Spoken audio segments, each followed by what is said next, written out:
This podcast is part of the Planet Broadcasting Network. Visit planetbroadcasting.com for more podcasts from our great mates.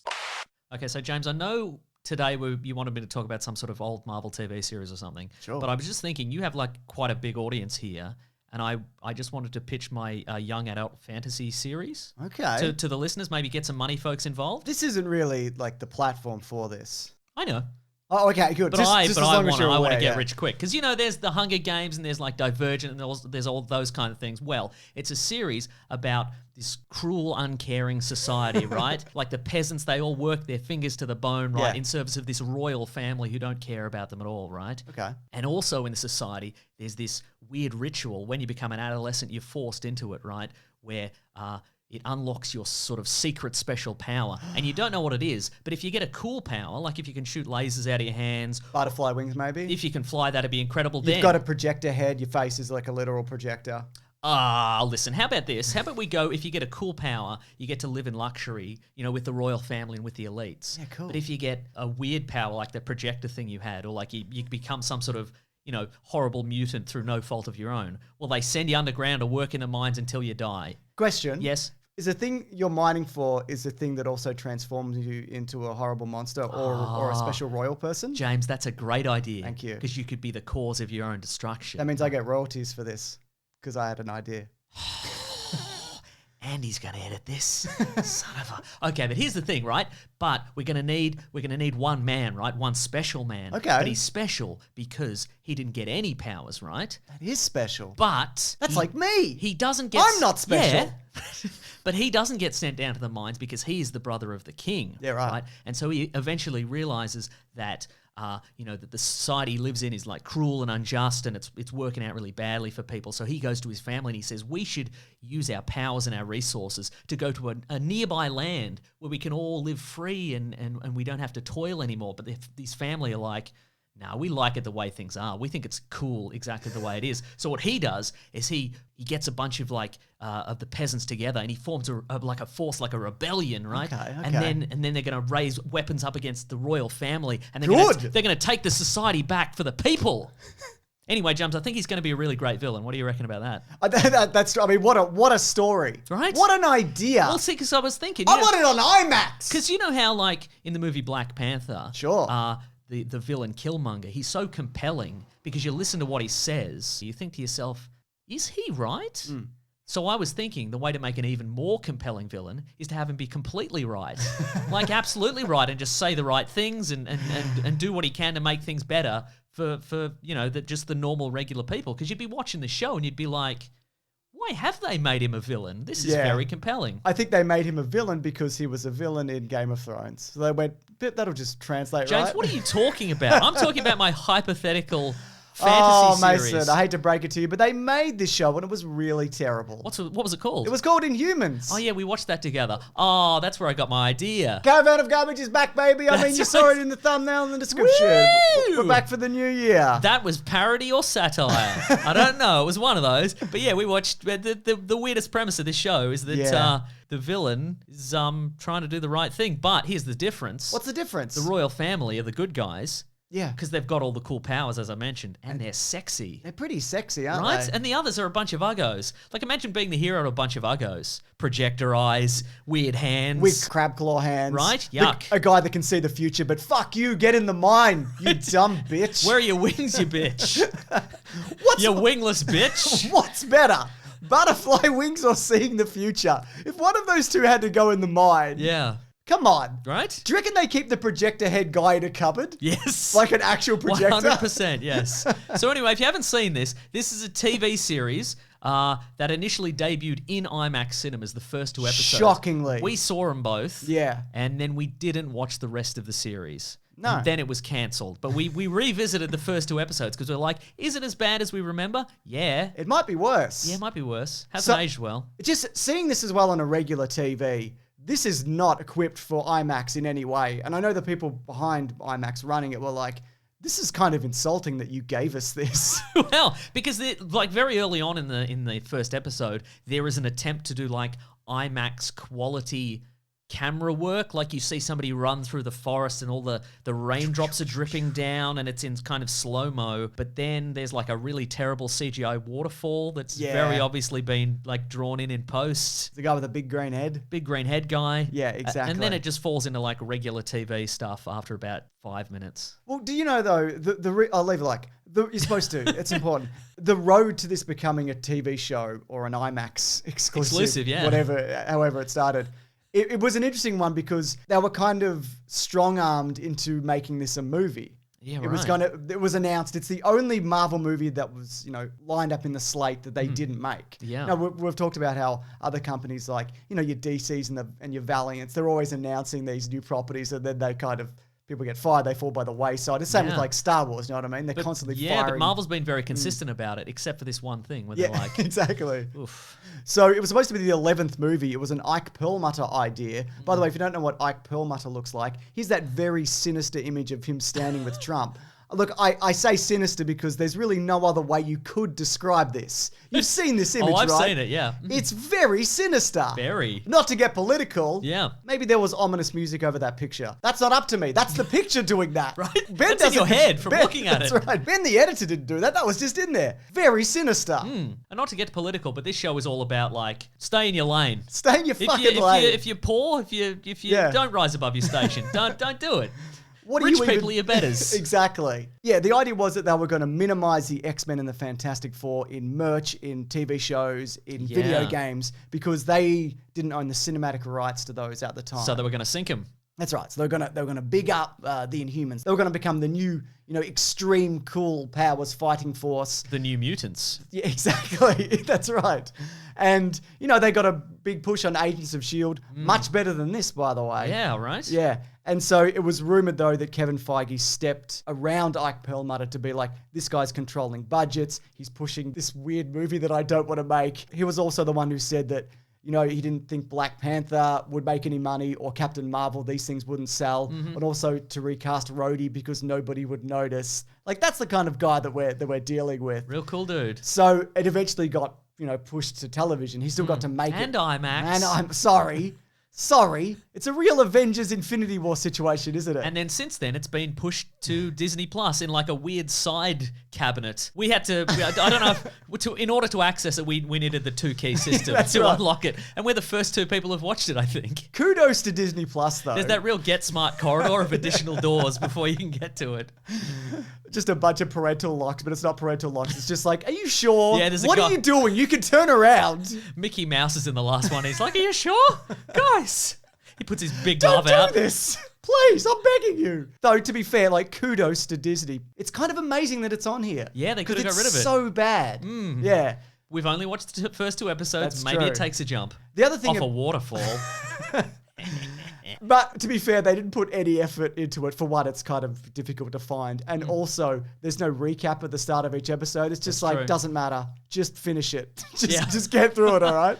Yeah. Anyway, the Inhumans... They're a genetic offshoot of humanity. Yep. They moved to the moon back in the day. What a spectacular location. I hope they've got a whole lot of amazing moon-esque technology they can show for us. Apartments? Yep. Nice apartments. Regular hair clippers.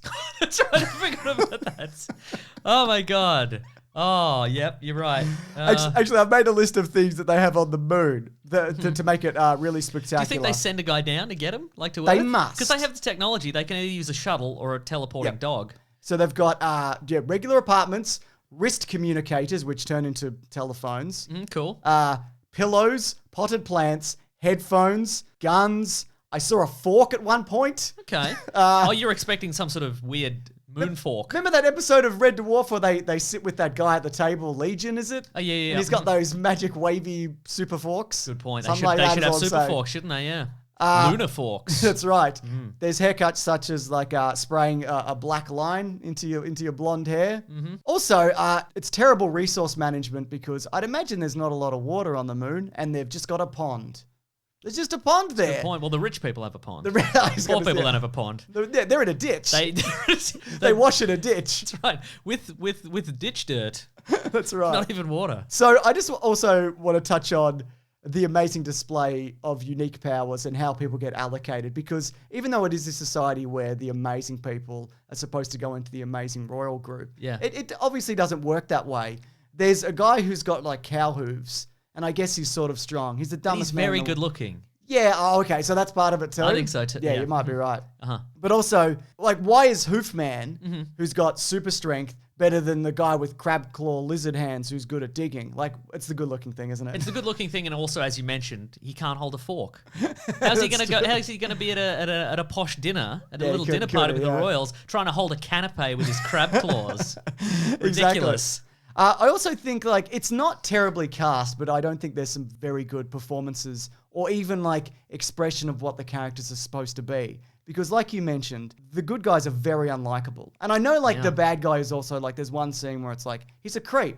Because, you know, he's making a move. But other people in this are a creep as well. The Karnak is, like, hitting on a servant and then saying he's going to murder her. Yeah, and he's a good guy. Yeah, he's allegedly. a good guy. Exactly. Okay, I wanted to ask you about him specifically because he's got one of the very unique and interesting powers where he's got the Nicolas Cage Next powers. Have you ever seen the movie Next? Yeah, right. He can kind of project into the future where he's in, say, a fight scenario, and then he can, like, oh, okay, so that guy's going to shoot there, so I'll grab this guy. Oh, no, I got shot. That didn't work. I'll reverse that, and now I'll do it this way. He can sort of calculate fight probabilities, yeah. But what happens to that guy? He bumps his head.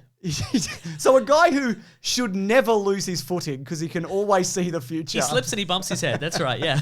And then his powers don't work anymore. Yeah. No, there's one location on the Earth that he can't see the future in, and it's like a foot-wide patch of dirt. Just didn't see it coming, you know? So, yeah, a few of the New Mutants are sent down to Earth to find... Do you mean Inhumans? What? Shut up, Mason. Does it matter? No. Yeah, a few of them get sent to Earth on various missions or there to escape. And one of them the Cowhoof Man. They're like, if there's one person who can find the guy with the green head, Triton, it's this guy. He's one of the best. And the first thing he does is he walks into the ocean and nearly drowns. Because he doesn't know what water is? I mean, they've got that pond. They've got the pond. But it's only hoof high, so... Yeah, right. But, like, if I saw, like, a big rolling, like, mass of liquid and I'd never seen that before, I probably would walk into it. Well, it's interesting that the Inhumans that end up on Earth, despite the fact that they've been surveilling Earth for, it seems like, hundreds or thousands of years, they don't know anything about what happens on Earth or any of the customs of Earth. At one point, Black Bolt, the leader of the Inhumans, walks into he wants to go undercover. He's the dumbest person in this, by the way. And it's partly because he can't talk and partly because of his, like... No, I think he's just dumb. He seems very dumb, but he goes into because he wants to go undercover, so he's smart enough to know that his Inhumans royal garb is a little bit out of place. So he just walks into a clothing store and he puts on a suit and then he just walks out without paying for it. Well, he's a royal, but also, like, you don't understand currency. Like, you don't have currency where you're from. You've just got working in the mines. Yeah. But the other thing is, he walks out and then immediately gets, captured by the police because he stole a suit. Yeah, his initial idea was, I'm going deep undercover. I'm going to wear a sexy, cool Earth suit. Not this. I guess it's like an X-Men costume, isn't it? It's like a Bryan Singer X-Men costume. But he's an absolute... Still think I'm a Bryan Singer era X-Men cosplayer. Can't have that. Yuck. The thing is as well, that guy shouldn't be king. For one, he killed his parents. I know it was an accident. Hilarious scene. Yeah, it is hilarious. Maybe that's why they let him, stay. That was pretty funny, actually. Yeah. You can be king. You're pretty funny. You're a pretty funny guy. So... everyone's telling him... Wait, is that part of... Maybe we learn later on in the series. Like, is this a critique of the royals? Because he's the king despite the fact he's dumb as a box of rocks. But not as ugly. But not as ugly. He gets to be the king. They probably run out of budget at the end and they just go, yeah, this was about the actual royal family. I don't know if you picked up on that, but we didn't paint them in a good light on purpose. Also, we ran out of budget. That's why it's me, the normally mute guy, is telling you the moral of this story. But, he doesn't understand... The big dog was Prince Charles or something. I don't know. Or, all the corgis, lashed together or something like that or whatever. That is one good thing I can say about this show, just quickly. The big dog, for a television big dog, it looks pretty good. Yeah. And there's a funny intro to the character where you're like, Crystal is like, hey, come here, Lockjaw, the dog. And you think it's going to be a little dog, but then it's a really big dog. That's right. Very funny. Very funny. Funny like a man splattering his parents across the wall by talking at them. Why? Remember that? Yeah, It's good, wasn't it? Yeah. Yeah, that dog looks pretty good though, apparently, and I can't confirm this, but for budgetary reasons, it really like drops off in later episodes. Well, You're not seeing it that much. But yeah, he doesn't understand shops. He doesn't understand photos, despite him having all sorts of like technology on the moon where Projectorized, all man. that, and they've got like regular screens and stuff. Yeah. He doesn't understand standing in traffic, so like he doesn't understand like big moving vehicles. Medusa. And again, you said like, oh, maybe he's part of the royal family. Yeah, but he knows that they don't know who he is, right? Yeah, exactly. He knows that the people of Hawaii don't know he's the king. Yeah. So of course they're going to run him over. And the other thing is, Because he's a goose. but it's strange because Medusa, his wife, she knows about cars and traffic, and she knows what a bus is, and she's like, where does this bus go or whatever? Take me Yeah. back to wherever. Also, one of the things they made a point of, and to be fair, like, I like Anson Mount. I think he's Yeah. really good in Discovery. That's right. I think he's... I'm glad he got another chance. Me after too, this. because quite frankly, no good. But it's been mentioned that one of the ideas was that he would have like there would be a voiceover, so you'd hear his thoughts, and they went, you know what, we want to be inclusive, so we're going to make this sign language, so for more inclusive, you know, for our deaf viewers. But the thing is, as we discovered before the show, what's the twist on that? It's not a real sign language. They made it up. If they're speaking regular Earth English, it can just be one of the many variations on sign language. Yeah. If that's what you're aiming for, maybe don't just do lazy, like, hand tapping. Like, because it's nothing. Like, there's no indication from what he's doing. You can't tell what he's saying unless someone's like, oh, he's saying this. Shut up. I mean, shut your hands up. Well, also, if we're talking funny scenes, another one of the hilarious scenes is when Medusa gets her head shaved, and she's like, "Oh, my hair, My terrible wig. In and- retrospect, one of the worst wigs. I mean, they CGI some of it sometimes, but also like their powers don't really reflect what they have in the comics because Black Bolt's got other stuff going on. Something to do with that tuning fork on his head. Yeah. Medusa can like He's got perfect pitch. he's got perfect pitch, But if only he was allowed to sing, but he's not allowed to. and he owns all the Pitch Perfect movies. That's exactly right. Thank you very He much. was born with them. But like her hair's like it's indestructible and it can stretch like a very long distance and do all sorts of different tactile things. But here it's like she can choke you if she's in like hair distance. Sure, yeah. Which if that's the case, maybe grow your hair a little bit longer. Maybe grow your hair a little bit longer. Split ends, though. Maybe she's got a problem Maybe with split ends. that is the problem, yeah. But look, the thing is about this show, if you love people aimlessly wandering around Hawaii, this might be right up your alley, Yeah. I guess. If you've ever watched the TV series Hawaii 5-0 and you're like, man, they really get a lot done solving all these crimes and such. I wish they didn't do anything like that. I wish their lives were meaningless ultimately. Here's the thing, though. We're at a bit of a crossroads. We're at a dilemma, right? We're approaching like a golden age of television for Marvel. You know what I mean? They've got new shows ramping up all the time. That's right. This is like... On Disney Plus, not behind glass. This, though... Well, no, behind glass, but valuable glass. Yeah, that's not right. break glass in an emergency glass. Exactly. The thing is, I'm conflicted because should we finish this in another episode? Right. Should we come back? Should we watch the remaining 6 big old episodes? Yeah, so we're going to leave that up to you guys to decide. Do you want us to come back and finish this next week or even another week?